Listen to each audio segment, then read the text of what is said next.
Novels forever में खुशामदीद।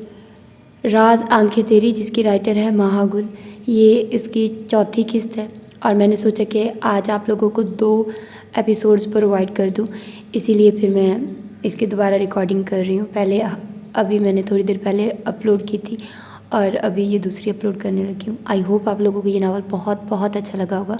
तो चलिए जल्दी से शुरू करते हैं इसकी चौथी किस्त को। हाल 5 माह बाद। मोहसिन चौधरी के जाने के बाद 2.5 माह का अरसा अरूप को क़यामत से कम नहीं लगा था। यमान शाह की हिफाजत के लिए वो खुद जाना चाहती थी और वो चली भी जाती अगर मोहसिन ना जाता, लेकिन वो अपनी बहन से भी मिलना चाहती थी और इससे अच्छा मौका उसे दोबारा नहीं मिल सकता था। अगर मोहसिन की जगह संभाल कर जिन जिन मुश्किलात का सामना उसे करना पड़ा, इसके बाद एजेंट 32 की मौत के लिए जो गिला था अरूप के दिल में, वो ख़त्म हो गया। इस दौरान वो कई बार हयात से मिल चुकी थी और हयात DNA टेस्ट भी करवा चुकी थी। अरूप ने कई बार हयात को साथ चलने का कहा, मगर हयात ने मना कर दिया।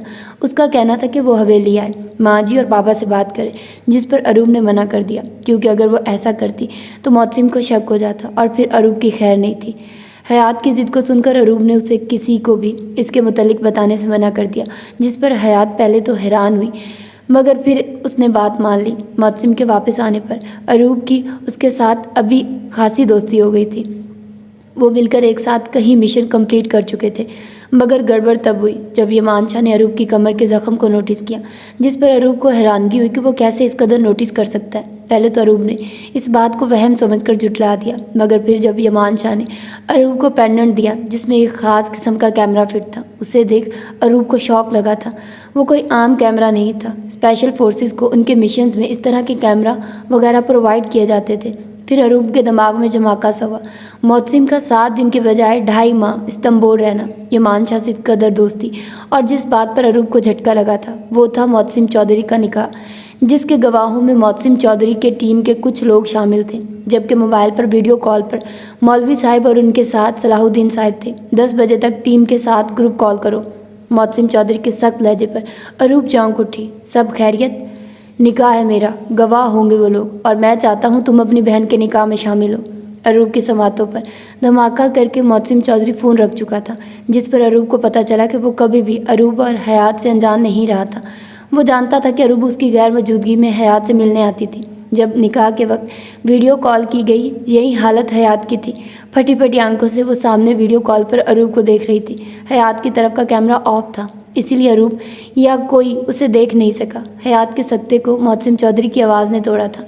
कलाई थामकर उसे अपने साथ बिठाया। बिना चू चरा किए दिलो जान से इस निकाह को कबूल कर लो, वरना ये राज माँ जी को बताने में लम्हा नहीं लगाऊंगा मैं। हयात के कान में सर्द लहजे में सरगोशी की तो हयात ने नम नज़रों से मोहसिन चौधरी को देखा। इस बात पर अरूप को बहुत शर्मिंदगी महसूस हुई थी कि वो 30 मार खान बन रही थी और यहाँ वो सब कुछ जानता था। मगर निकाह के बाद मोहसिन ने अरूप से इस मुतालिक कोई बात नहीं की थी, लेकिन अरूप इस बात का बदला ज़रूर लेना चाहती थी। वो मोहसिन चौधरी को बस तंग करना चाहती थी। मगर जब यमान शाह नशे की हालत में आया तो अरूप का शक यकीन में बदल गया। अरूप मर कर भी इस बात पर यकीन नहीं कर सकती थी कि यमान शाह नशा कर सकता है। पहले तो अरूप ने सोचा कि वो यमान शाह को बेहोश कर देगी, मगर जब यमान शाह की सांसों से अरूप की सांसें मिली तो उसे अंदाज़ा हुआ कि वो शराब के नशे में नहीं है। उसे कोई हैवी ड्रग दिया गया है। जब तक यमान शाह अपनी वहशत किसी पर उतार नहीं लेगा, जब तक उसे एंटीडोट नहीं दिया जाएगा, इसके बगैर यमान को वैसे काबू नहीं किया जा सकता, और इसके नतीजे में अगर वो किसी और को नुकसान ना पहुंचा सका तो खुद को ज़रूर कुछ कर लेगा। इसीलिए अरूप ने खामोशी से अपना आप यमान शाह को सौंप दिया था। यमान शाह की दी हर तकलीफ को वो चुपचाप सह गई थी, मगर अरूप ने यमान शाह से जानबूझकर नाराज़गी जताई। शायद वो उसे बता दे, मगर यमान शाह ने एक बार भी असल वजह ना बताई, जिस पर अरूप ने सच निकलवाने के लिए हयात के साथ 1-2 दिन के लिए गायब होने का सोचा।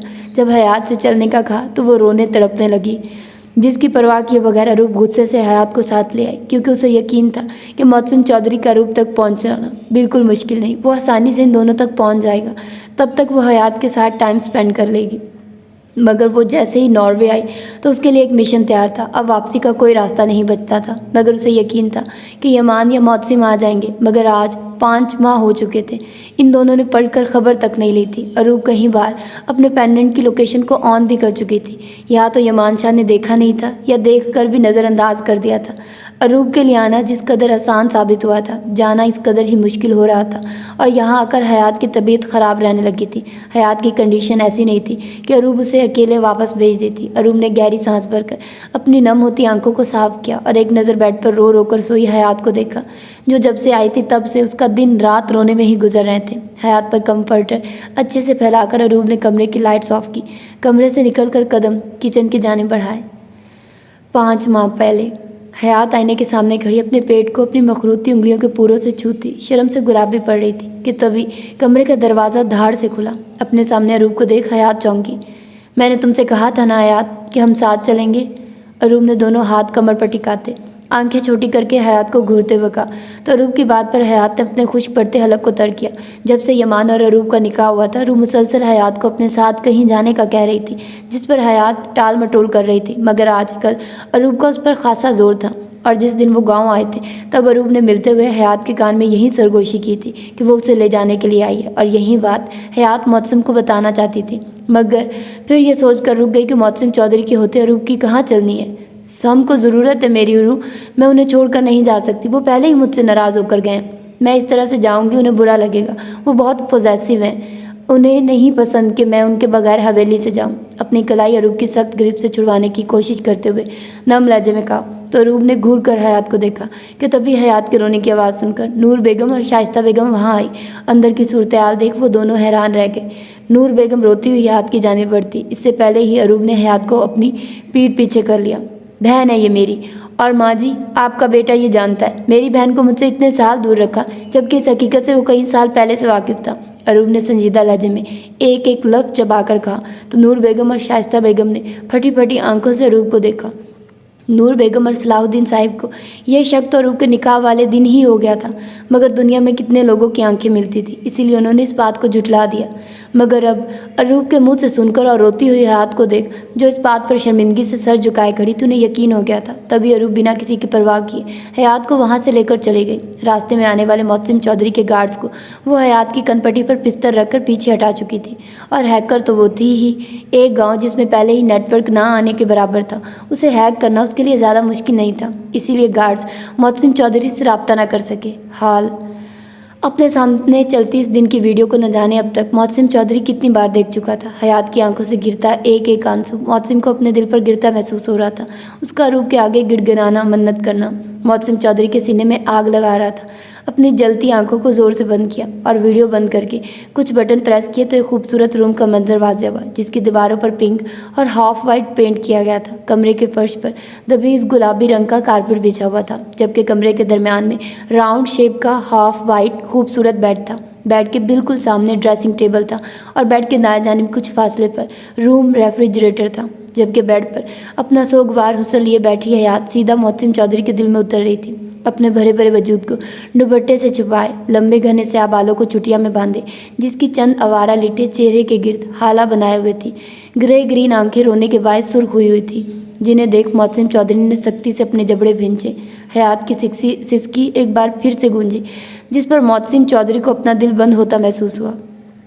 आई hate you Sam, I really really hate you, रोते हुए चिल्लाकर कहा और बेड से उतरकर कंफर्टर और तकियों को उठाकर नीचे फेंका। साइड लैम्प को हाथ मारकर नीचे गिरा, जबकि इतने में ही सांस भारी होने लगा तो हाँफते हुए बेड पर बैठी।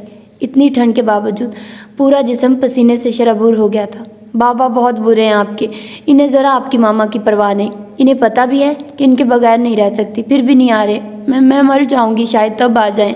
हिचकियों से फूट फूट कर रोती वो मौसम चौधरी को अंगारों पर घसीट चुकी थी। हयात की बातों से मौसम को अपने दिमाग की शरेआनें फटती महसूस हुई। मुठियाँ भींचकर अपने इश्तिहार पर काबू पाया और झटके से लैपटॉप बंद करके नीचे फेंका। हयात के पास जाना मौसम चौधरी के लिए नामुमकिन नहीं था, मगर मोहब्बत के रास्ते में फ़र्ज़ आड़े आ गया था। एक बात का सुकून था कि हयात महफूज है। हयात की हिफाजत के लिए रूप के अलावा मौसम चौधरी ने खुद बहुत से हिफाजती इकदाम किए हुए थे, इसीलिए वो इस मामले में बेफिक्र था।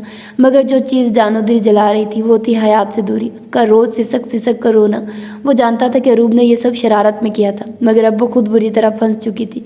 लेकिन जो भी था, मौसम फिर भी अरूप को छोड़ने वाला नहीं था। एक गहरी सांस भरकर बेड पर पड़े अपने बैग को देखा। सोफे से खड़े होकर कदम बेड की जानिब बढ़ाए कि तभी दरवाज़ा खोलकर तहरीम और उसके दोनों बेटे अंदर आए। अपने भाई की उजड़ी हालत देख तहरीम ने सख्ती से लब भींचे। बड़ी हुई शेव आंखों के गिर्द स्याह हल्के शिकनों से भरा लिबास। कहाँ पहले वो दिन में 2-2 बार लिबास तब्दील करता था, और अब हयात के जाने के बाद तो मोहसिन चौधरी अपनी ज़ात तक को भूल चुका था। अब जा रहे हो तो उसे लेकर जल्द लौट आना। माँ जी को अब संभालना बहुत मुश्किल हो गया, बहुत मुश्किलों से सोती है, वरना हयात को याद करके हर वक्त रोती रहती है।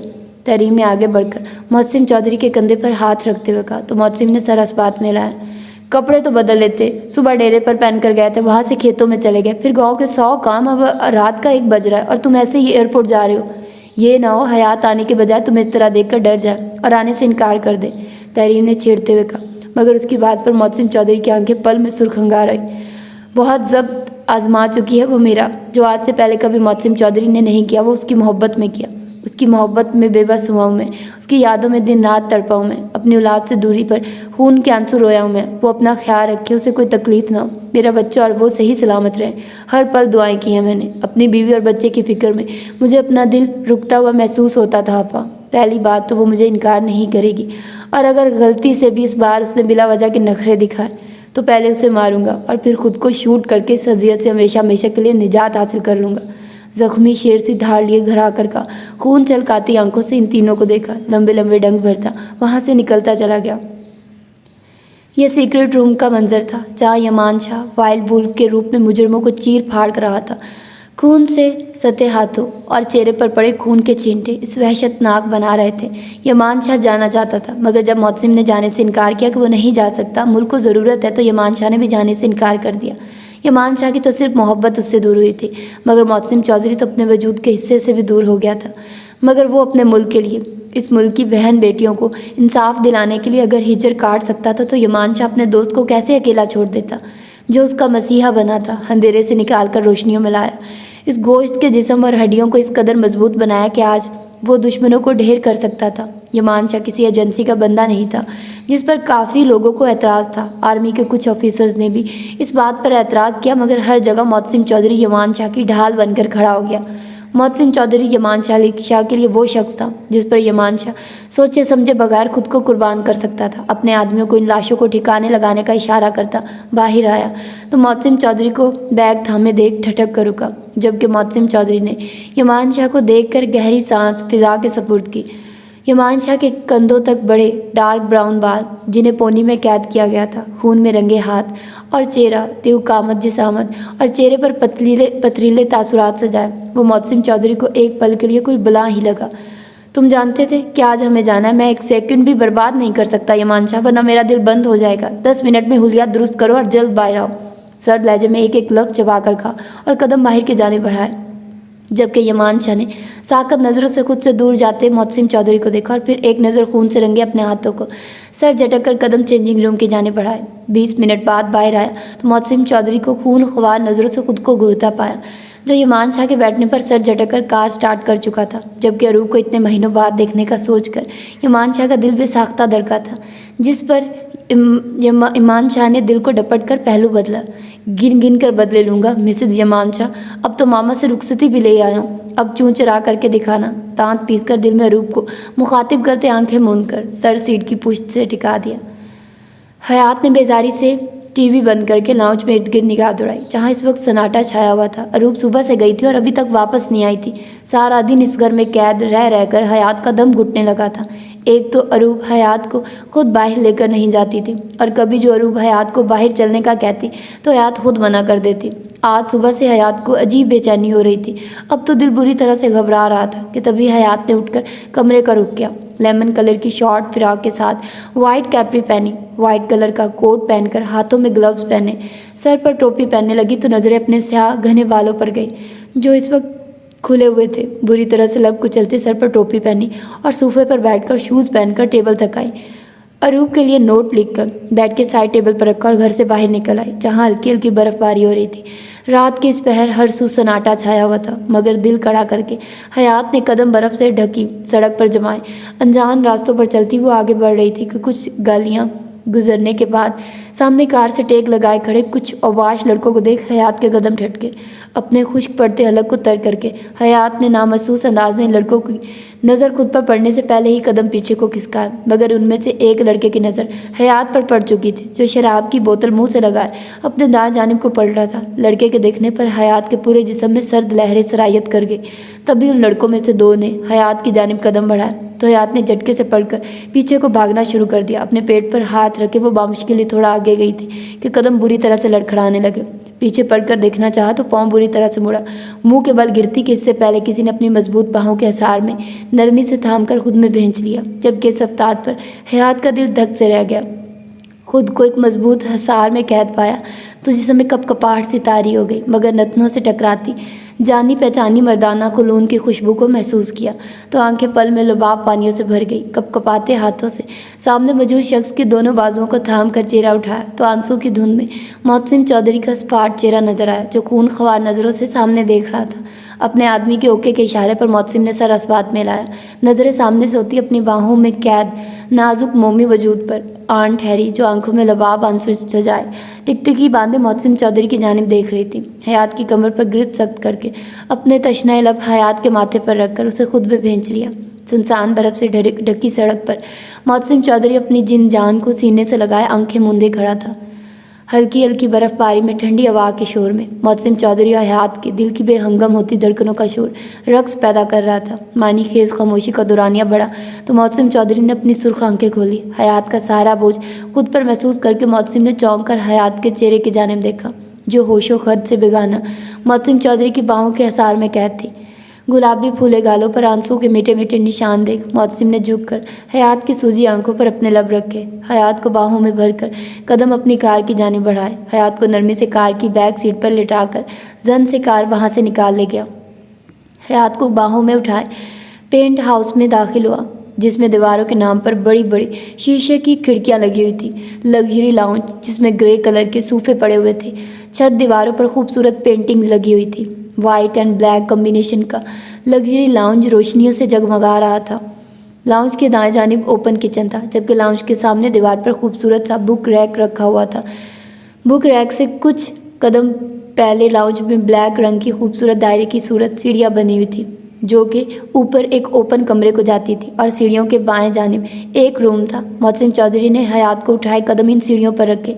हयात को नरमी से बेड राउंड शेप खूबसूरत से फ्लोर बेड पर लिटाया, जिसके नीचे ग्रे कलर का कारपेट बिछा हुआ था। बेड की बैक दीवार पर बेड के दोनों सिरों के बराबर खूबसूरत लैंप लगे हुए थे। बेड के दाएं जानिब वॉशरूम था, जिसके ग्लास डोर के आगे ग्रे और हाफ वाइट कॉम्बिनेशन के कर्टन्स किए हुए थे। हयात को नरमी से बेड पर लिटाकर मुतसिम उसके कदमों के पास आया। हयात के पाँव शूज से आज़ाद करके अपना शिद्दत भरा लम्स हयात के पाँव पर छोड़ा। एक नज़र होशो खर्च से बेगाना लेटी हयात को देख अपनी अजरक उतार कर बेड के दूसरी जानिब फेंकी। खड़े होकर अपनी जैकेट उतार कर नीचे उछाली। इस सब के दौरान नज़रें हयात के मासूम चेहरे के नकूश पर अटकी हुई थी। हयात को इस्तेआक भरी नज़रों से देखा। फ्रेश होने की नीयत से कदम वाशरूम की जानिब बढ़ाए, मगर 2 कदम चल कर ही फ्रेश होने का इरादा मुलतवी करके सरहद से पढ़कर हयात के करीब आकर नीम नाराज हो गया। हयात का कोट उतार कर साइड पर रखा, हाथों और सर को टोपी और ग्लव से आज़ाद करके कंफर्टर खोलकर हयात पर अच्छे से फैलाकर हयात पर झुकाया। I missed you so much Chaudhary की जान। बहुत गलत शिकवे किए हैं तुमने मेरी बेटी से। ये कहाँ का इंसाफ है? जुल्म भी खुद करो और मजलूम भी खुद कहलाओ। मेरे दिल पर यह दूरी अजाब बनकर गुजरी है। बहुत तड़पाया है तुमने मुझे हयात। हिजर की रातों ने दिल में हशर बर्पा किए रखा। तुम्हारे बिन एक पल को करार न था। अब तैयार हो जाओ मेरी इन बेचैनियों और बेकरारियों को अपनी नाजुक जान पर सहने के लिए, क्योंकि अब मैं तुम्हें बिल्कुल रियायत नहीं देने वाला। हयात की गर्दन पर अपना शिद्दत भरा लम्स छोड़ते गमगीर लहजे में सरगोशियाँ करते मोहसिन चौधरी हयात के वजूद से उड़ती मशहूर कुन खुशबू को अपनी सांसों में उतारता पल में बहका था। हयात की कमर के गिर घेरा तंग करते उसे खुद में भेंचा। अपने तशनाए लब से हयात के चेहरे के एक एक नक्श को शिद्दत से छुआ। मोहसिन चौधरी के शिद्दत भरे लम्स और जानलेवा कुर्बत में हयात कसमसाई तो मोहसिन चौधरी के गिर्द फैला फजू खेज लम्हों का तिलस्म टूटा। हयात के माथे पर पड़े बल देख मोहसिन ने मुस्कुराते हुए अपने हाथ की उंगलियों से उन्हें हटाया। मुझे नहीं पता था कि कोई शौहर अपनी बीवी की मोहब्बत में इस कदर भी पागल हो सकता है। तुम्हारी कुर्बत मेरे हवास सल्ब कर देती है। तुम्हारी खुशबू में गुम होकर सब कुछ फरामोश कर जाता हूँ। मगर तुम्हारे जानलेवा हिजर ने मोहसिन चौधरी को दुनिया भुला दी थी, खुद की ज़ात से लाताल्लुक़ कर दिया था। तुम्हारे बगैर हर लम्हा ऐसा लगता था कि जैसे किसी सहरा में भटक गया हूँ। तुम्हें छू नहीं सकता था, तुम्हारे लम्स को महसूस नहीं कर सकता था, तो ऐसा लगता था जैसे मेरा वजूद सहरा में आग सी तपिश लिए जलते सूरज की धूप तले झुलस रहा हो। तुम्हारे बिन लम्हा व लम्हा अपना आप ख़त्म होता महसूस हो रहा था। अगर एक पल की दूरी मज़ीद हमारे दरमियान आती तो यकीन करो चौधरी की जान मैंने इस हिजर की आग में जल कर फना हो जाना था। अपने तशनाए लब हयात के होंठों पर रख कर शिद्दत भरा लम्स छोड़ते लहजे में जुनून लिए सरगोशी की। कतरा कतरा हयात की सांसों को अपनी सांसों में उतारा। हयात की मदम ठंडी सांसें मोहसिन चौधरी को अपने जलते दिल पर ठंडी फुहार सी महसूस हुई। अपने बेलगाम होते जज्बात से डरकर नरमी से अपने होठ हयात के होंठों से जुदा करके अपना माथा हयात के माथे से टिका दिया। हयात के चेहरे पर अपनी आग सी तपिश लिए दहकती सांसों को छोड़ते मुस्कुराती मखमूर नज़रों से हयात को देखा। अंगूठा हयात के सुर्ख पड़ते होंठों पर फेर कर नरमी से हयात के होंठों की नमी को अपने होंठों से चुन लिया।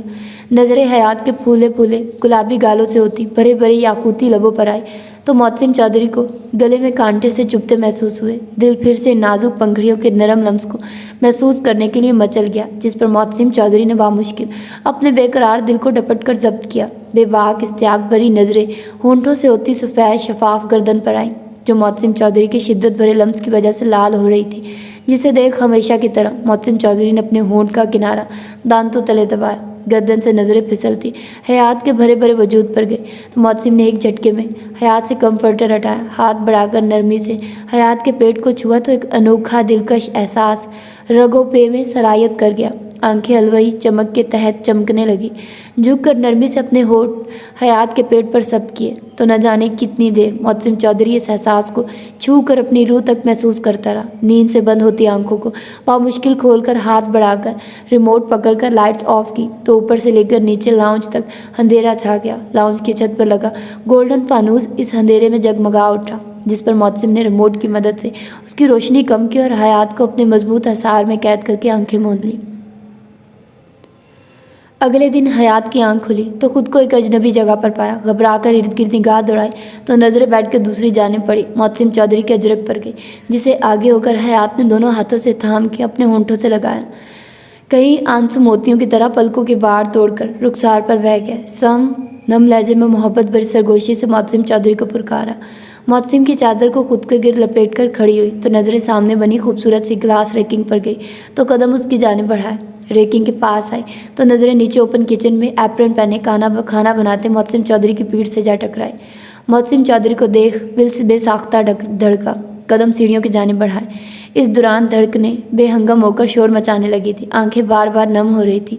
किचन में दाखिल होकर मोहसिन चौधरी की पीठ पीछे खड़े होकर कश्मकश से उंगलियां चटखानी शुरू कर दी। एक नज़र मोहसिन चौधरी की पीठ को नम आंखों से देखा, जो वाइट शर्ट के साथ ब्लैक पैंट पहने शर्ट की आस्तीनों को कूनियों तक फोल्ड किए खड़ा था। हयात को यकीन था कि वो सामने से देखने पर जानलेवा हद तक हैंडसम लग रहा होगा। मोहसिन चौधरी के मतवज्जा न होने पर हयात ने अपने खुश्क पड़ते होंठों पर ज़बान फेरकर सर मोहसिन चौधरी की पीठ से टिकाकर अपना नाजुक असहार मोहसिन चौधरी के गिर्द बांध दिया। मोहसिन, जो हयात की नज़रों की तपिश को महसूस करके ही जान गया कि वो ऊपर से उसे देख रही है, मगर कोई भी रिस्पॉन्स दिए बगैर अपने काम में मसरूफ़ रहा। हयात का अपने पुष्ट पर आकर खड़ा होना वो महसूस कर चुका था। अभी वो गुस्से से उसे डांटता, गुस्सा दिखाता, मगर इससे पहले ही हयात ने अपना हसार मोहसिन चौधरी के गिर्द बांध दिया था। अपनी पुष्ट को गर्म स्याल से भीगता महसूस करके मोहसिन ने जब्त से जबड़े भींचे, बटन प्रेस करके इलेक्ट्रिक स्टोव को बंद किया और गहरी सांस फजा के सुपुर्द की। सम मुझे मतलब मुझसे नाराज़ ना हो, होंठों से बेरब्त जुमले अदा करती फूट फूट कर रोने लगी तो मोहसिन चौधरी ने सख्ती से अपनी मुठ्ठियाँ भींचकर हयात के अपने गिर्द बांधे हाथ को खोलकर रुख बदला। रोना बंद करो हयात, क्योंकि तुम्हारा रोना मेरे गुस्से को मज़ीद बढ़ाएगा, इसीलिए खामोशी रहो तो बेहतर है। सख्त लहजे में टोक कर अपनी सुर्ख अंगारा होती आंखों से हयात को घूरा और पलट कर ऑमलेट प्लेट में निकाल कर टेबल पर रखा। जबकि मोहसिन चौधरी की इस कदर सख्त और सर्द लहजे पर हयात साकित से अपनी जगह खड़ी रह गई। होश में तब आई जब अपनी बाजू को आहिनी गिरफ्त में कैद पाया। मोहसिन, जो टेबल पर प्लेट रखकर पलटा ही था, हयात को नंगे पाँव देख माथे पर बेशुमार बल नमूदार हुए। एक ही जश्न में हयात के करीब पहुँच हयात की बाजू अपनी आहिनी गिरफ्त में लेकर झटके से रुख अपनी जानिब किया। मसला क्या है तुम्हारे साथ हयात? एक ही बात समझ में नहीं आती या मेरी ही कोई बात तुम समझना नहीं चाहती? और अब समझ जाया तुम्हें तो तुम्हारी इस बेवकूफ़ बहन की बातें समझ आती होंगी ना। फिक्र मत करो, अपना बच्चा तुमसे लेकर तुम्हें तुम्हारी इसी अक्लमंद बहन के पास भेज दूंगा। फिर चाहे वर्ड टू वर्ड करती फिरना उसके साथ या भाड़ में जाना मेरी बला से। दबे दबे लहजे में घर आकर और अपने पैरों से स्लीपर उतार कर हयात के पाँव के पास रखे, जबकि हयात आंखों से भल भल बहते आंसुओं से तर चेहरे पर हैरानगी और तकरीर प्रिय मौसिम चौधरी को देख रही थी, जिसके चेहरे पर इस कदर खूनख्वार तासुरात सजे हुए थे। चेहरा खतरनाक हद तक सुर्ख पड़ चुका था। अकल तो पहले तुम में नहीं थी, अब क्या बहन के साथ रहकर समाज से भी महरूम हो गई हो? हयात की बाजुओं को झटका देता हुआ कहा तो हयात ने हिचकियों से रोते सर झुका दिया। कपकपाते पाँव को आगे बढ़ाकर मौसिम की उतारी स्लीपर को पहना तो मौसिम ने हयात को कुर्सी पर बिठाकर खाना उसके सामने रखा। हयात को सर झुकाए रोते देख मौसिम ने चम्मच पटखने के अंदाज में प्लेट में रखा। हयात की चेयर को दोनों जानिब से थाम कर घसीट कर अपनी तरफ खिसकाया। अपने हाथ में चीज़ ऑमलेट का टुकड़ा पकड़कर हयात का मुंह ज़बरदस्ती खोलकर ठूंसने के अंदाज में डाला तो हयात ने शिकवा कुना नज़रों से मौसिम चौधरी को देखा, जिसने हयात के देखने पर आईब्रो चिकाई तो हयात ने नज़रें झुका दी। जूस का गिलास ज़बरदस्ती हयात को पिलाकर अपने खाने की जानिब मुतवज्जा हुआ। ये मेरा पेंट हाउस है, कल गलती और जल्दबाजी में तुम्हें यहाँ ले आया। अभी मुझे ज़रूरी काम से जाना है, फिर तुम्हें तुम्हारी बहन के पास छोड़ दूंगा। टिश्यू से अपने हाथ साफ करते हुए सर्द लहजे में कहा और उठकर वहाँ से जाने लगा। हयात ने अपने करीब से गुजरते मौसिम चौधरी को हाथ को तड़प कर पकड़ा, जिस पर मौसिम रुक तो गया मगर पलट कर नहीं देखा। मुझे नहीं फ़र्क पड़ता मैं कहाँ हूँ, मुझे सिर्फ आपके साथ से गर्ज है सम। मुझे कहीं नहीं जाना, मुझे आपके पास रहना। प्लीज़ मेरे साथ ऐसा ना करें, मैं आपको महसूस करना चाहती हूँ सम। मैं आपको छोड़कर आपकी ज़िंदगी के एहसास को अपनी रूह में उतारना चाहती हूँ। मुझे छोड़कर मत जाओ सम, मैं नहीं रह पाऊँगी आपके बगैर। मेरा दम घुटता है सम, मैं मर जाऊँगी। माता मौसिम चौधरी के कसरती बाजू से टिकाते फूट फूट कर रोते हुए इल्तिजाइया लहजे में कहा तो हयात की आखिरी बात पर मौसिम झटके से पलटा। हयात के गिर नरमी से अपना हसार बांधकर उसे बाएं जानिब बनी स्लेब पर बिठाकर अपने दोनों हाथ उसके गिर जमान और सर नज़रों से हयात को देखा, जो इस अफ्ताब पर भौंकचा रखकर मौसिम चौधरी के कॉलर को दोनों हाथों से थाम चुकी थी और अब नज़रें मौसिम चौधरी की शर्ट के बटनों पर टिकाए सू सू करके रोने में मसरूफ़ थी। हयात बीबी, ये छोड़ने और मरने वाली बातें ना ही करो तो बेहतर है, क्योंकि ये दोनों काम तुम 5 माह पहले हवेली की दहलीज को पार करके कर चुकी हो। मेरी मोहब्बत का, मेरी इज्जत का जनाजा निकाल कर आई हो तुम। अब अगर तुमने अपने इन खूबसूरत होंठों से कोई बकवास की तो तुम्हें सच में मारकर मैं इस किस्से को ख़त्म कर दूंगा। हयात की थोड़ी अपनी 2 उंगलियों में दबोचते घर आकर कहा तो हयात ने फटी फटी आंखों से मौसिम को देख नफ़ी में सर हिलाया। नहीं सम, मैंने ऐसा कुछ नहीं। Just shut your mouth Mrs Mausam, वरना ज़बान बुद्धि से खींच लूँगा। नन्ही काकी हो ना तुम, जिसे किसी चीज़ के बारे में नहीं पता। शहर नहीं था कि घर वालों से लड़ाई हुई या मूड ख़राब हुआ तो कार की चाबियाँ उठाई और घर से जब चाहे निकल गई और कोई पूछने वाला नहीं। गाँव था वो, डैमेज। लड़की महरम के बगैर घर से बाहर जाए तो लोग 100 सवाल करते हैं, और तुमने क्या किया? मुँह उठाकर इस पागल औरत के साथ आ गई। तुम्हारा आना मेरी मोहब्बत को सवालिया निशान बनाया लोगों की नज़रों में। लोगों का कहना था मौसिम चौधरी की बीवी सच जानती थी, इसलिए छोड़कर चली गई, और किसी का कहना था कि अपनी बहन के साथ हमारी कैद से भाग गई, और किसी का कहना था कि मौसिम चौधरी ने ज़बरदस्ती शादी की थी, इसीलिए तुम घर से अभी मौसिम चौधरी दहाड़ते हुए अपना जुमला मुकम्मल करता कि हयात ने तड़प कर अपने नाजुक सोजनज़दा हाथ मौसिम चौधरी के होंठों पर रख दिया। सम, मैं नहीं सुन सकती ये सब, मर जाऊंगी। मेरा खुदा गवाह है, मैंने कभी आपसे बेवफाई नहीं की।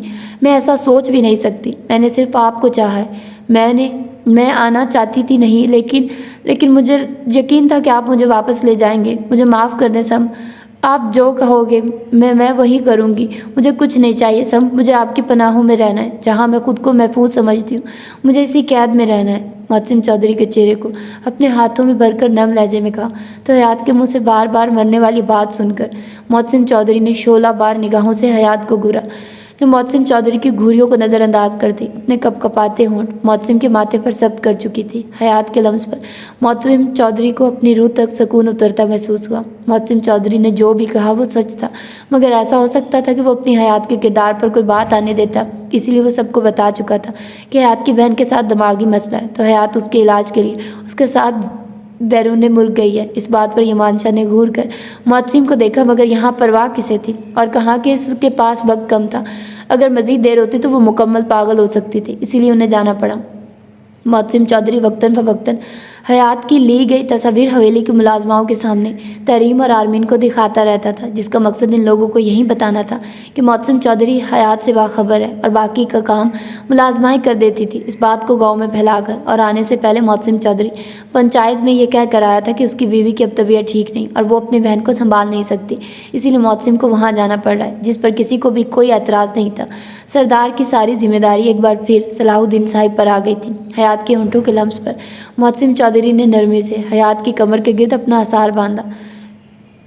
मोहसिन चौधरी के चेहरे के दिलकश नकूश को शिद्दत से छूकर हयात ने मोहसिन चौधरी के करीब होने के एहसास को शिद्दत से अपनी रूह में उतारा। होंठ मोहसिन की घनी मूंछों पर रखे तो दिल में गुदगुदी सी हुई, जबकि मोहसिन आंखें बंद किए हयात के नरम होंठों को अपने होंठ पर महसूस करने के लिए बुरी तरह बेचैन हुआ।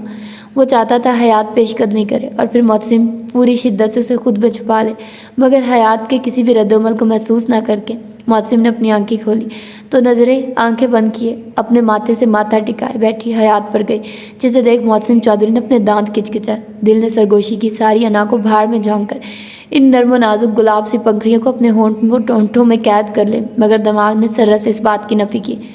दिमाग ने कहा, अगर हमेशा के लिए खुद के करीब रखना है, मजीद बेवकूफ़ियों से बचाना है तो नाराज़गी बरकरार रखो। दिल की बातों पर लानत बेचकर हयात की कमर पर अपनी उंगलियों का दबाव बढ़ाकर हयात को नीचे ज़मीन पर खड़ा किया। अगर तुम्हारा मेलोडी ड्रामा हो गया हो तो मैं जाऊं, क्योंकि मेरे पास इतना वक्त नहीं है कि मैं इसे तुम पर ज़ाया करूं। हयात के निचले होंठों पर अपना अंगूठा बुरी तरह से रब करते सर्द लहजे में कहा, जिस पर हयात ने नज़रें झुकाकर अपने आंसुओं पर बंद बांधने की कोशिश की। हयात के झुके सर को देख मोहसिन ने गहरी नज़र हयात के भरे भरे सरापे पर डालकर हयात का हाथ अपनी सख्त गिरफ्त में लिया और कदम सीढ़ियों के बाएं जाने बने कमरे की तरफ बढ़ाए।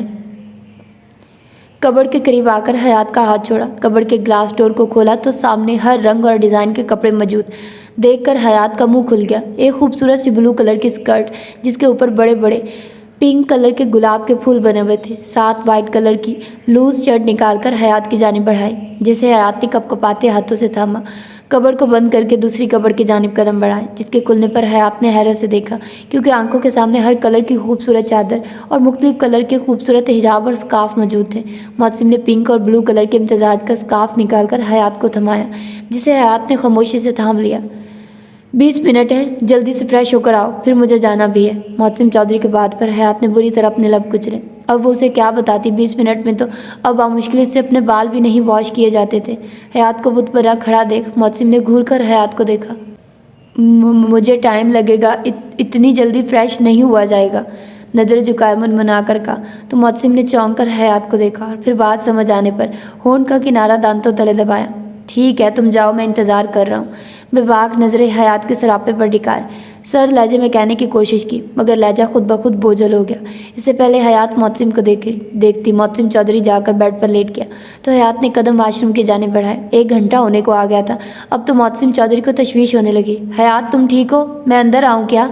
वाशरूम के दरवाजे को नॉक करते फिक्रमंद लहजे में इस्तफार किया, मगर जब हयात ने कोई जवाब न दिया तो मोहसिन ने दरवाज़ा खोलना चाहा, मगर इससे पहले ही हयात दरवाज़ा खोलकर बाहर आई। चेहरा खतरनाक हद तक सुर्ख पड़ रहा था। एक नज़र मोहसिन को देख कदम ड्रेसिंग टेबल की जानिब बढ़ाए, कुर्सी पर बैठकर अपने बालों से टावल खींचकर निकाला और ज़मीन पर फेंक दिया। आंखों से भल भल आंसू बहने लगे तो मोहसिन ने आगे बढ़कर दूसरा टावल कब्र से निकाला और हयात की पुश्त पर आकर बाल खुश्क करने लगे।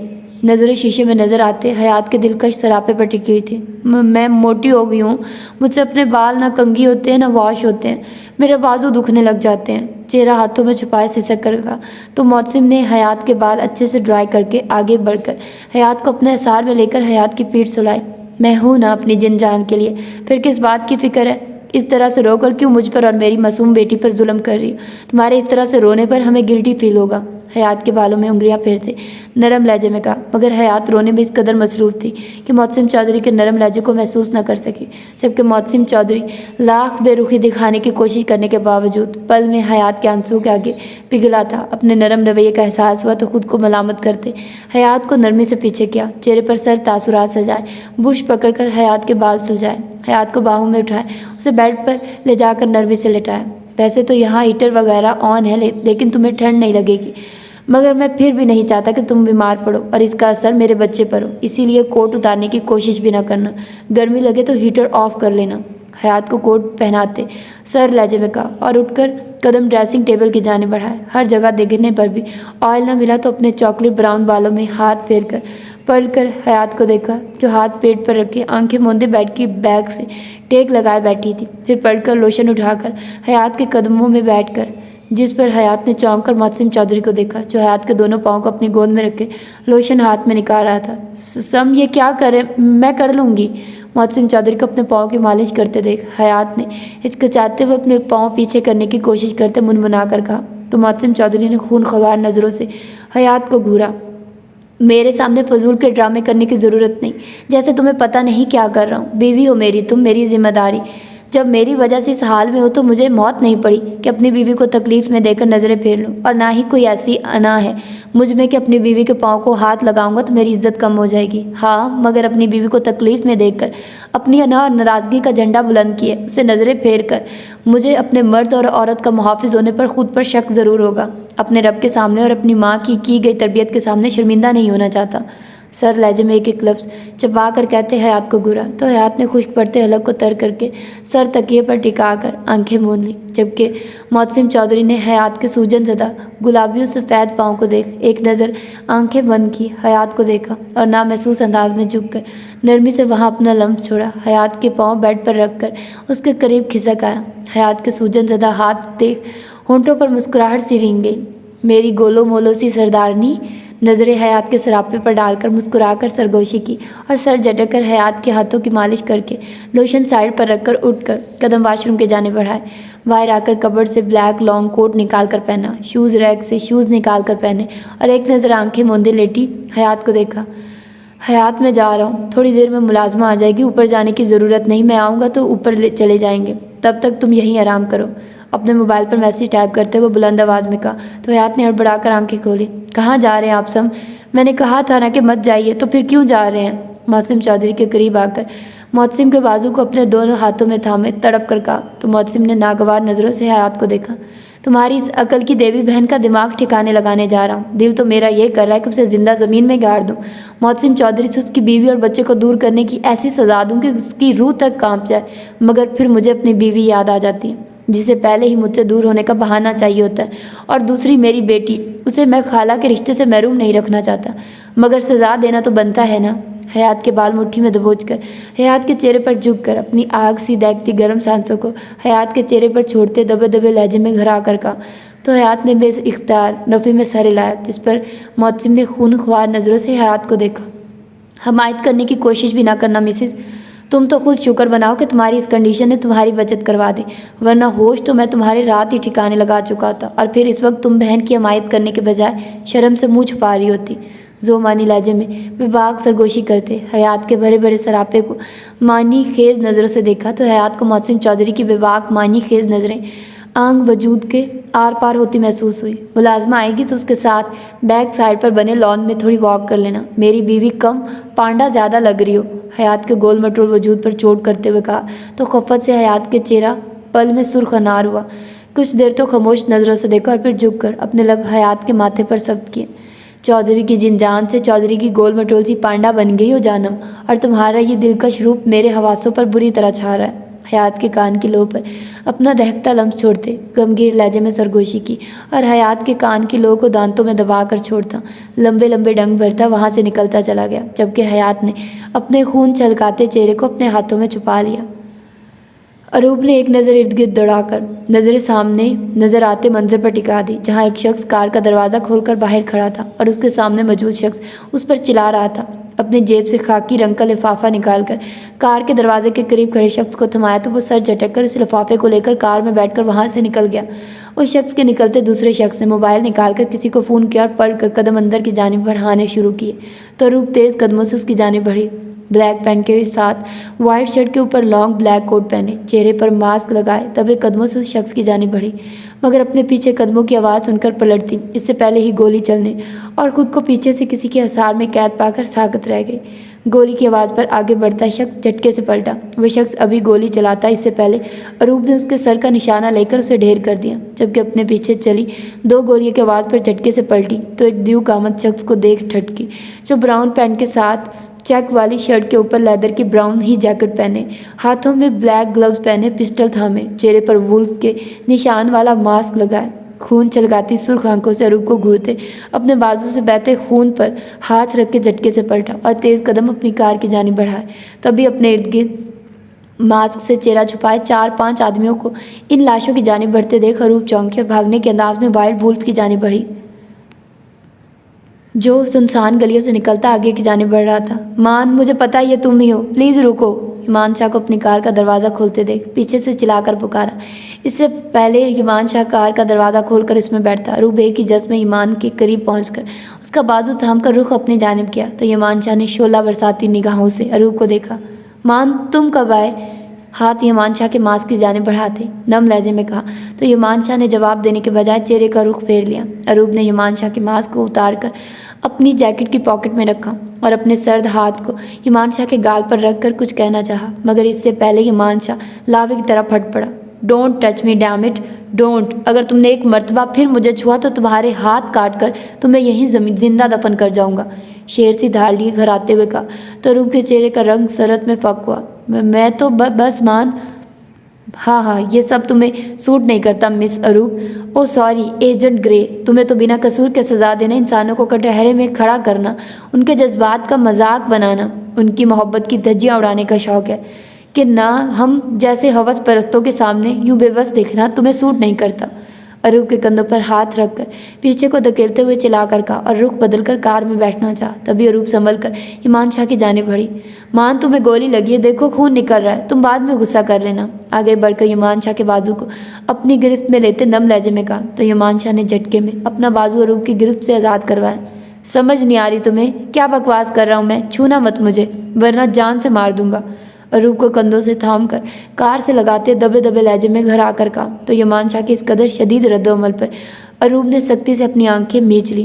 कुछ पल तो ईमान शाह खामोशी से अरूप के सुर्ख पड़ते चेहरे को देखता रहा, फिर सर झटक कर अरूप को बाजू से खींचकर साइड पर धक्का देते कार का दरवाज़ा खोला, मगर इस बार फिर अरूप ने आगे बढ़कर दरवाज़ा बंद किया और ईमान शाह के सामने खड़ी हुई तो अरूप की बार बार की हरकत से तंग आकर ईमान शाह का पारा पल में हाई हुआ। अपना दायां हाथ उठाकर अरूप के चेहरे पर मारना चाहा तो अरूप ने सहमी नज़रों से ईमान शाह के हाथ को अपनी जानिब बढ़ते देख आंखें सख्ती से बंद कर ली, मगर लाख चाहने के बावजूद जब हाथ ना उठा सका तो अपने हाथ का मुक्का अरूप के पीछे कार पर उतनी ज़ोर से मारा कि इस सन्नाटे में एक इर्तियाज सा पैदा हुआ।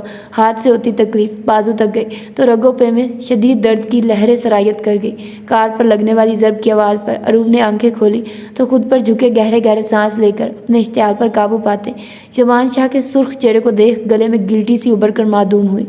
फिर हिम्मत करके ईमान शाह के दोनों बाजू को थाम कर एक झटके में रुख बदल कर ईमान शाह को कार से लगाया। अपने पाँव ईमान शाह के पाँव पर रखकर ईमान शाह की जैकेट को मुट्ठियों में दबोचकर अपने लब ईमान शाह के मूंछों तले अनाबी होंठों पर रखकर शिद्दत भरा लम्स छोड़ा तो ईमान शाह एक पल के लिए सख्तात पर साकित सा हो गया।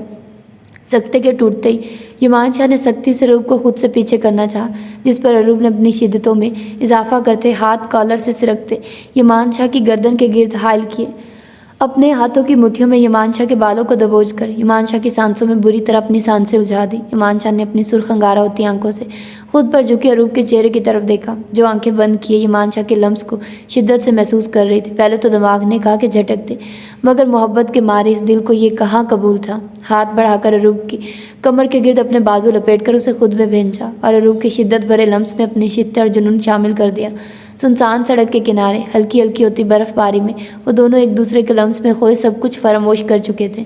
माहौल में छाई मानी खेजी खामोशी में दोनों की धौंकनी की मानित चलती सांसों का शोर बरपा था। अरूप का तनफ्फुस बुरी तरह से बिगड़ा तो ईमान शाह से जुदा होना चाहा, जिस पर ईमान शाह ने अपनी पकड़ अरूप के गिर्द और मजबूत कर दी। फिर अरूप की बिखरती सांसों को महसूस करके एक झटके में पीछे हुआ तो अरूप ने गहरे सांस लेते अपना सर ईमान शाह के सीने पर टिका दिया, जबकि ईमान ने अपने घने डार्क ब्राउन बालों में हाथ उलझाकर खुद के बहक जाने पर खुद को कोसा और एक नज़र अपने सीने से लगे अरूप को देख गहरी सांस फजा के सुपुर्द की।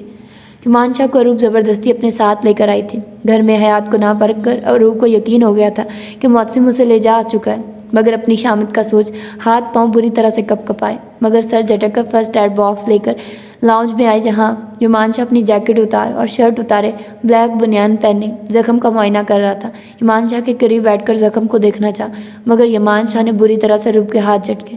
अगर तुम ये समझ रही हो कि मैं तुम्हारे करीब आ गया था तो मेरी नाराज़गी ख़त्म हो गई है, तो ऐसा कुछ नहीं।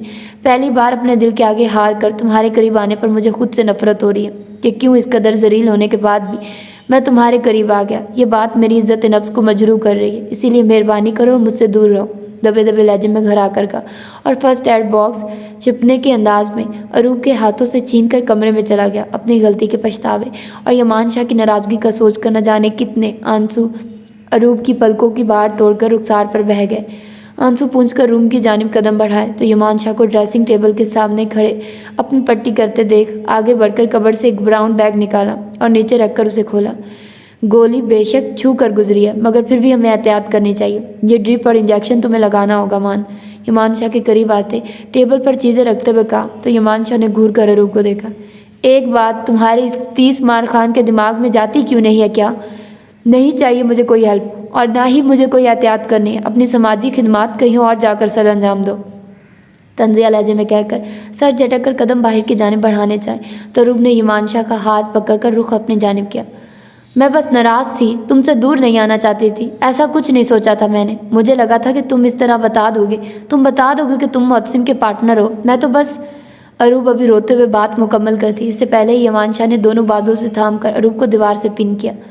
तुम तो क्या, हाँ, एक बार भी मुझसे पूछा, मुझसे सवाल किया? अरे मानता हूँ मैं इस बात को कि तुम एजेंसी की बंदी हो, नहीं बता सकती अपनी पहचान, मगर जब तुम ये जान गई थी कि मेरा किसी एजेंसी से कोई ताल्लुक नहीं था तो पूछती मुझसे अरूप। मैं ना बताता तो फिर चाहे जो मर्जी करती, मगर नहीं। तुम्हारी नज़र में तो मैं आज भी वो 18 साल का पागल लड़का हूँ ना, जिसकी तुम्हारी नज़रों में कोई औकात ही नहीं, जो तुम्हारी तरह ऑफिशियली किसी एजेंसी से लिंक नहीं। दबे दबे लहजे में घर आकर कहा तो गरूब ने तड़प कर हिमांशु को देखा, मगर हिमांशु की आंखों में शिकवे और कर्ब देख अपनी पलकें झुका दी। मुझे पता है मैं गलत हूँ, मगर मान खुद को सज़ा तो मत दो। मुझे जो सज़ा दोगे कबूल है, मगर प्लीज़ मुझे ये इंजेक्शन लगाने दो। प्लीज़ मुझ पर एहसान समझ कर ही करने दो, मन्नत भरे नम लहजे में कहा तो हिमांशु पहले तो सर्द नज़रों से अरूप को देखता रहा, फिर पढ़कर जाकर बेड पर लेट गया, जिससे अरूप को अपने दिल में खुशी से फूल खिलते महसूस हुए। जल्दी से आगे बढ़कर हिमांशु को इंजेक्शन लगाकर ड्रिप लगाना शुरू की तो हिमान ने अपनी आंखों पर बाजू रख लिया, जबकि हिमांशु को ड्रिप लगाकर अरूप ने नम नज़रों से हिमांशु को देखा।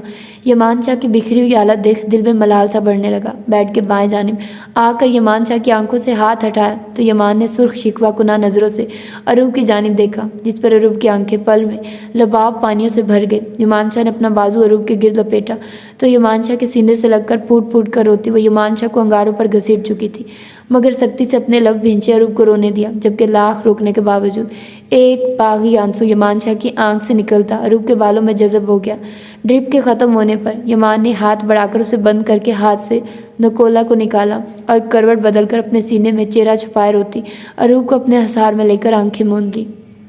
सुबह 10 बजे के करीब अरूप की आंख खुली तो खुद को हिमांशु के मजबूत हसार में कैद पाया। अपने दोनों हाथ हिमांशु के सीने पर रखकर नजरें हिमांशु के वजीहा चेहरे पर टिका दी। अपनी मखरूती उंगलियों के पूरों से हिमांशु की घनी मुड़ी हुई पलकों को नरमी से छुआ तो होंठों पर खूबसूरत मुस्कुराहट रेंग गई। हिमांशु के किसी भी तरह के कोई रद्द अमल जाहिर न करने पर अरूप ने अपने लब नरमी से हिमांशु की आंखों पर रख दिए। नरमी से हिमांशु के अनाबी लबों को छूकर माथा हिमांशु के माथे से टिका दिया। मैंने कभी तुमसे दूर नहीं होना चाहा, ना आज ना ही 4 साल पहले, मगर हर बार मुझसे ऐसा कुछ हो जाता है कि तुम मुझसे दूर हो जाते हो। मुझे माफ़ कर दो प्लीज़। मुझे तुम्हारे जुनून की और मोहब्बत की आदत है। मैं तुम्हारी नाराज़गी बर्दाश्त नहीं कर सकती मान। मैं नहीं रह सकती तुम्हारे बगैर। मैं मर जाऊंगी मान। आंखें मूंदे माथा हिमांशु के माथे से टिकाए नम लहजे में सरगोशी की तो हिमांशु ने अपनी भूरी शहद रंग आंखें खोलकर खुद पर झुकी अरूप को देखा। हाथ बढ़ाकर अरूप के चेहरे पर बिखरे बाल पीछे किए, अपना बाजू अरूप की गर्दन पर लपेटकर अरूप को खुद पर झुकाया कि इस हफ्तात पर अरूप ने हड़बड़ाकर आंखें खोली। अपने होंठों को हिमांशु के होंठों से 1 इंच के फासले पर देख अरूप ने अपने खुश्क पड़ते हलक को तर किया, जबकि हिमांशु अभी भी संजीदा नज़रों से अरूप को देख रहा था। पहले तुम्हारे मुंह से मरने का सुनता था तो मेरी रूह काम जाती थी, क्योंकि तब मेरी रूह जिंदा थी, मगर अब ऐसा कुछ नहीं हुआ। तुम्हारे होंठों से मरने का जिक्र सुनकर कोई एहसास नहीं जागा मुझ में, कोई तकलीफ, कोई चुभन नहीं हुई, क्योंकि अरूप शाह तुम मेरी रूह को मार चुकी हो। मुझे जीते जी मार दिया है तुम्हारे हिजर ने। मेरे दिल में कोई एहसास नहीं अब, ना मोहब्बत हो इश्क का और ना ही कोई गिला शिकवा। इसीलिए माफ़ी ना मांगो। रिश्ता निभाना चाहती हो तो जैसे अभी तक घसीटता आ रहा है वैसे ही बाकी ज़िंदगी भी गुजर जाएगी। मेरी तरफ से तुम अपने मामलात में आज से आज़ाद हो। सर्द सपाट लहजे में एक एक लफ्ज़ चबा कर कहते, एक गहरी निगाह अरूप के फक पड़ते चेहरे पर डालकर नरमी से अरूप को खुद से पीछे करके वॉशरूम चला गया, जबकि अरूप अपनी जगह साकत व जामिद सी बैठी रह गई। आंसुओं का गोला गले में अटकता हुआ महसूस हुआ तो अपनी जगह से उठकर सरद से कदम किचन की जाने बढ़ाए, जबकि अरूप का कमरे से बाहर जाना महसूस करके यमानशाह ने अपने बाल मुठियों में दबोचकर वॉशरूम के दरवाजे से टेक लगा ली। अपने आंसुओं पर बामुश्किल बंद बांधकर यमानशाह के लिए सूप बनने के लिए रखा। तभी दरवाजे पर खटपट की आवाज़ आई तो किचन से बाहर निकली, मगर मोहसिन चौधरी को दरवाज़ा बंद करके अंदर की जानिब बढ़ता देख अरूप ने सरस से पढ़कर रूम में बंद होना चाहा, मगर इससे पहले ही मोहसिन चौधरी एक ही जस्ट में अरूप के करीब पहुंचा। कमरे की जानिब भागते अरूप का बाजू दबोचकर रुख अपनी जानिब किया। अरूप की पतली गर्दन को अपनी आहिनी गिरफ्त में लेकर ऊपर को उठाया तो अरूप को अपनी जान निकलती महसूस हुई। दिल तो कर रहा है ये सारी गोलियां तुम्हारे इस खाली दिमाग में उतार दूं। हिम्मत भी कैसे हुई तुम्हारी मेरी बीवी पर पिस्टल तानने की? उसके आंसू और हाथ में उठते दर्द को कैसे नज़रअंदाज किया तुमने जाहिल औरत। अरूप को सोफे पर धक्का देकर घर आते हुए कहा, सुर्ख पड़ते चेहरे और आंखों से भल भल बहते आंसू को बामुश्किल काबू पाने की कोशिश करते मोहसिन चौधरी को देख नफ़ी में सर हिलाया जो अपनी पिस्टल निकाल चुका था। इसी हाथ से मेरी बीवी पर पिस्टल तानी थी ना? दांत पीसकर घर आते हुए कहा तो अरूप को अपनी सांसें खुश्क होती महसूस हुई। गोली चलने की आवाज़ पर अरूप ने सख्ती से अपनी आंखें मींच ली। पागल है चौधरी तू, बीवी है मेरी ये। अगर तुम हयात को माफ़ कर सकते हो तो अरूप को भी कुछ कहने का हक नहीं है तुम्हें।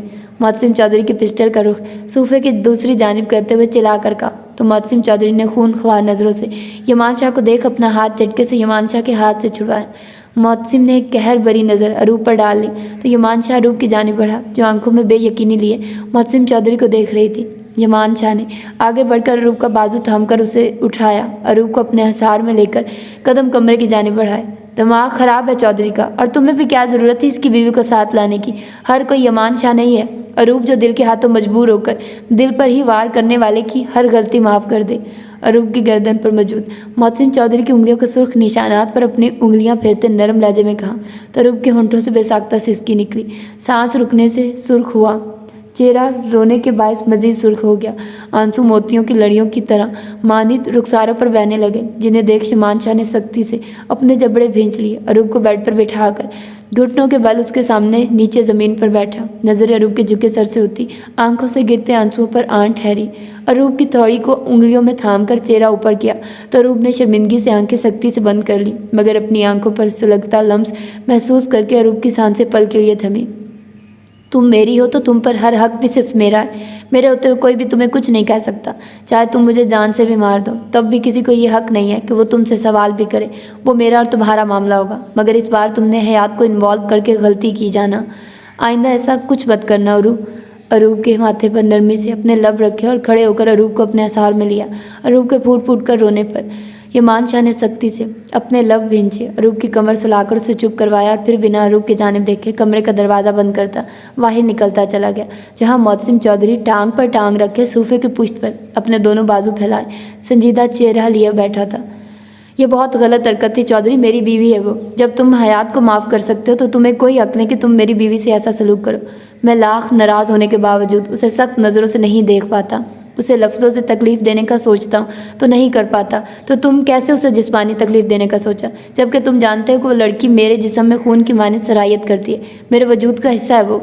इसकी तकलीफ़ मुझे अपने दिलो जान पर महसूस होती है। दबे दबे लहजे में चिल्ला कर कहते टेबल पर ज़ोर से हाथ मारा तो मोहसिन चौधरी ने नागवार नज़रों से यमानशाह को देखा। तुमसे किसने कहा? मैंने हयात को माफ़ कर दिया, उसकी गलती की सज़ा दे चुका हूँ मैं।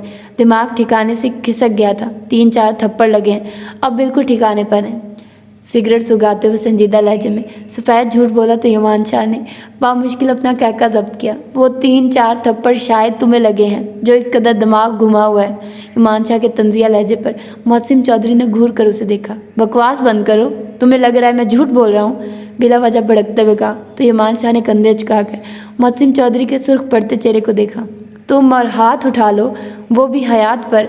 या तो तुम नशे में चौधरी, या तो तुम्हें मैं पागल नज़र आ रहा हूँ। जो शख्स दुश्मन लड़की पर हाथ नहीं उठाता वो बीवी पर हाथ उठाएगा। बीवी भी वो जो दिल बनकर सीने में धड़कती हो, जिसकी दूरी पर मौसिम चौधरी ड्रैगू अपनी ज़ात तक को भूल जाए। यवान शाह ने ताज्जुब से सर हिलाते हुए कहा तो मौसिम ने सख्ती से अपने जबड़े भींचे। रोज़ी यहाँ आ चुकी है और तुम्हारी बीवी जिस मिशन पर काम कर रही है उसका हिस्सा रोज़ी है। आज शाम की पार्टी में अरूप जाने वाली है इस बॉबी और माइक को ठिकाने लगाने, मगर वहाँ रोज़ी भी होगी। अरूप पिछले 5 माह से इस मिशन पर है, मगर अब हम इसे देखेंगे और 1 हफ्ते में इसे ख़त्म करके पाक वापस जाएंगे। तुम्हारी पागल बीवी रोज़ी को देखकर फिर से कुछ गलत सोचे। इससे अच्छा है कि तुम वहाँ पार्टी में जाकर उस रोज़ी को पहले ठिकाने लगा दो। मौसिम चौधरी के सर लहजे में कहने पर हिमांशा ने सर अस्पात में लाया। बाजू पर क्या हुआ तुम्हारे? मौसिम का ध्यान बाजू पर बंदी पट्टी पर गया तो हैरत से इस्तफार किया। कल अरूप इन्हीं लोगों का पीछा कर रही थी। पाकिस्तान से कुछ लड़कियां स्मगल होकर यहाँ आने वाली हैं। उनकी पिक्स और डिटेल कल वो आदमी अपने बॉस तक पहुँचाने वाला था और अभी वो आगे जाता कि मेरे बंदों ने उसकी कार पर अटैक करके उसे हिरासत में ले लिया। वहाँ उनके आदमी ने अरूप पर अटैक करने की कोशिश की तो बस तभी लग गई। हिमान ने सरसरी लहजे में बताया तो मौसिम चौधरी का दिलकश कहका गूंजा। गोली खाने के बाद तुम्हारी नाराज़गी भी ख़त्म हो गई होगी, तंजिया लहजे में कहा तो इमान शाह ने कीना तोज नज़रों से मौसिम चौधरी को घूरा। बीवी है मेरी वो या चौधरी, मेरे वजूद का हिस्सा। उसकी गलतियों को नज़रअंदाज करना, उसे माफ़ करना मेरा फ़र्ज़ है। मैं उससे नाराज़गी जता रहा हूँ और उसे सज़ा देने के लिए यही काफ़ी है। औरत मर्द की पसली से पैदा होती है। मैं उस पर सख्ती करके उसे तोड़ दूंगा या खुद से मज़ीद बदजन कर दूंगा। जब मैं जानता हूँ कि मेरी बीवी को मुझसे मोहब्बत है, वो मेरी वफादार है, थोड़ी बेवकूफ़ है मगर है तो मेरी ही ना। जब वो मेरी थोड़ी सी नाराज़गी और गुस्से से सुधर सकती है तो मुझे क्या ज़रूरत है बिला वजह की अकड़ दिखाने या अना का मसला बनाने की। उसे लगता है वो सब जानती है मगर वो कुछ नहीं जानती, हालांकि अपने बारे में भी कुछ नहीं जानती। वो खुद को मेरे माँ बाप का मोहताज समझती थी, उनके एहसानों तले खुद को दबा हुआ समझती थी। वो मेरे और अपने रिश्ते को लेकर इनसिक्योर थी और अब भी है।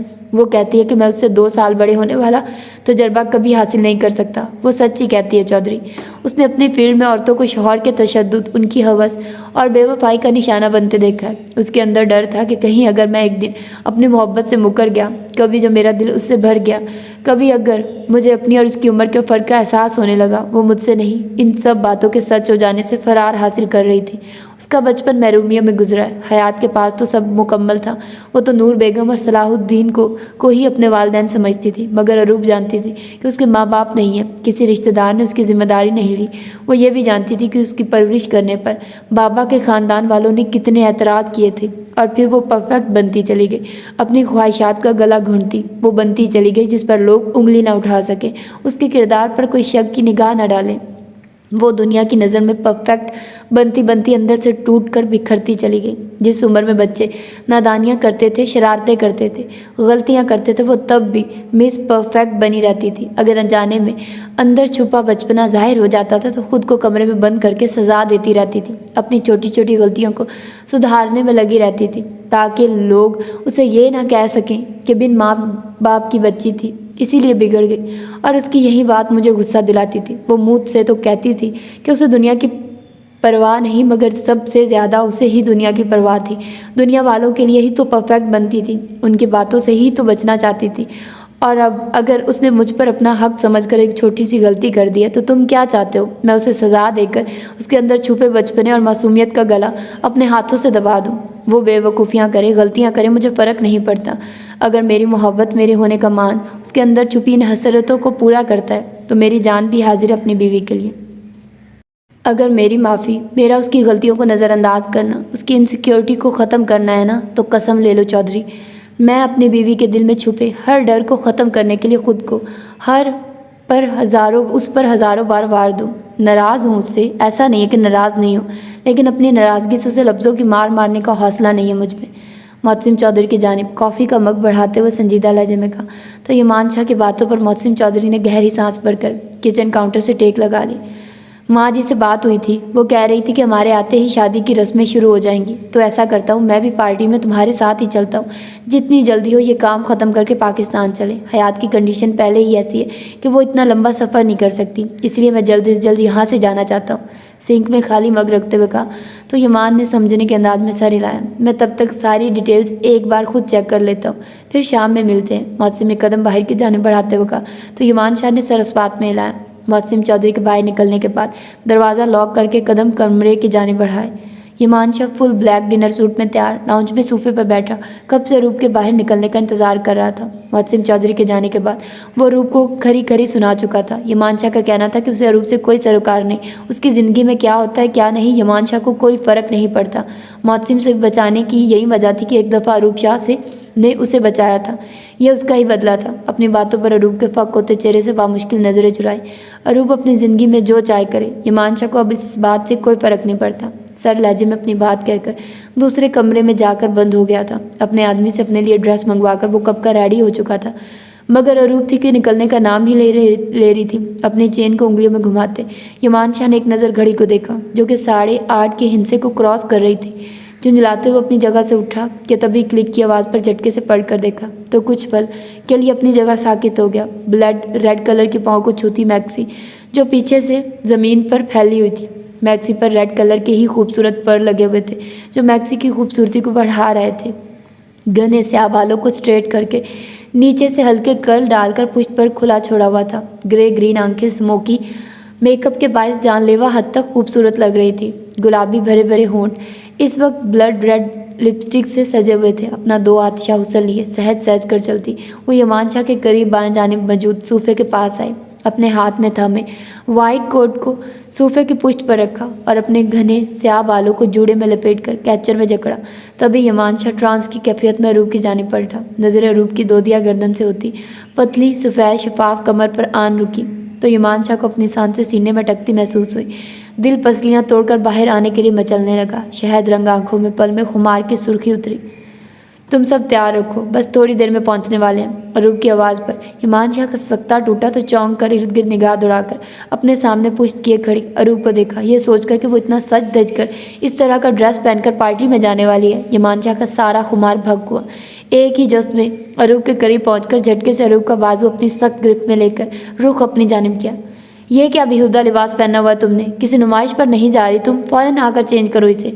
दबे दबे लहजे में घर आकर कहा तो अरूप ने एक अदा से अपनी कातिल निगाहों से हिमांशु को देखा कि पल कली हिमांशु को अपना दिल इन सब कटोरों में डूबता हुआ महसूस हुआ। दिल को बुरी तरह डपट कर सर्द नज़रों से अरूप को देखा।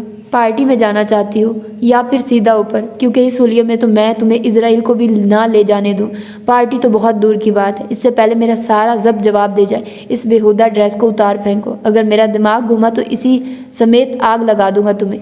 दांत किचकिचाकर धाड़ते हुए कहा तो अरूप ने अपने दोनों हाथ हिमांशु की टाई पर रखे तो हिमांशु अरूप के इस कदर नॉर्मल अंदाज पर ठटका। तुमने ही तो कहा था मान कि मैं आज़ाद हूँ, तुम्हें मुझसे कोई सरोकार नहीं, मेरी ज़िंदगी में जो भी हो तुम्हें इससे फ़र्क नहीं पड़ेगा, तो फिर इस तरह से क्यों बिहेव कर रहे हो जैसे तुम्हें हर मेरी छोटी छोटी बात से भी फ़र्क पड़ता है। हिमांशु की टाई को ढीला करते शर्ट के ऊपरी बटन खोलकर हिमांशु की सुर्ख पड़ती आंखों में झांक कर सरगोशी की और अपने लब हिमांशु की गले की हड्डी पर रख दिए। अपनी गर्दन पर अरूप के नरम होंठों का लम्स भरा शिद्दत भरा लम्स महसूस करके हिमांशु ने मुठ्ठियां भेजकर अपने जज्बात पर काबू पाया। अरूप के नरम होंठ गर्दन से सिरकते कान की लो पर आकर रुके तो हिमांशु को अपना दिल हाथों से निकलता महसूस हुआ। लाउंज में फैली मायनी खेज खामोशी में अरूप की मोहब्बत भरी सरगोशियाँ और हिमांशु के अपने जज्बात पर काबू पाने के बायस तेज़ चलती सांसों का शोर रक्स पैदा कर रहा था। तभी हिमांशु एक झटके में पीछे हटा, अपने बालों में हाथ फेंककर एक नज़र अरूप को देखा जो आंखों में कुर्बत की सुर्खी लिए हिमांशु को ही देख रही थी। हिमांशु ने आगे बढ़कर अरूप का वाइट कोट थामकर ज़बरदस्ती अरूप को पहनाकर जूड़े में बंधे बालों को पुष्ट पर बिखेरा। अरूप के सामने आकर संजीदा चेहरा लिए कोट के सारे बटन सामने से बंद किए, अपनी जेब से टिश्यू निकालकर अरूप के होंठों पर लगी लाली को साफ किया। नज़रें इस दौरान अरूप की सुर्ख आंखों में डूबी हुई थी। हिमांशु हाथ पीछे हटाता इससे पहले अरूप ने हिमांशु के हाथों से टिश्यू थाम कर उसकी गर्दन और कान पर लगी लिपस्टिक के निशान को साफ किया। लाउंज में छाई मायनी खेज खामोशी में दोनों की धड़कनें एक दूसरे से हम कलाम हुई। मुझे माफ़ नहीं कर सकते क्या मान, तुम यकीन नहीं कर सकती क्या मुझ पर, शिकवा कुना नज़रों से सवाल किया तो अरूप ने बुरी तरह अपना लब कुचलते नज़रें झुका दी। तुम्हें खो देने का डर शायद कभी मेरे दिल से ख़त्म ना हो। जिनके लिए मोहब्बत हद से तजावुज़ कर जाए उन्हें खो देने के वसवसे दिल में अपना डेरा जमा लेते हैं। जैसे मोहब्बत पर इख्तियार नहीं होता वैसे महबूब को खो देने के डर के एहसास पर भी कोई इख्तियार नहीं होता। अपना सर हिमांशु के सीने से टिकाते आंखें मूंदते दिल की धड़कनों ने शोर बर्पा किए जिन्हें समझते हिमांशु ने अपना हसार अरूप के गिर्द नरमी से बांधा। तो ये थी इसकी किस्त और मुझे पूरी उम्मीद है कि आप लोगों को ये किस्त अच्छी लगी होगी। मैं पूरी कोशिश करूँगी कि जल्दी अगली एपिसोड आप लोगों को प्रोवाइड कर दूँ। तो तब तक अपना बहुत सारा ख्याल रखिएगा, मुझे दुआ में याद रखिएगा। मिलते हैं इंशाल्लाह अगली किस्त में। अल्लाह हाफिज़।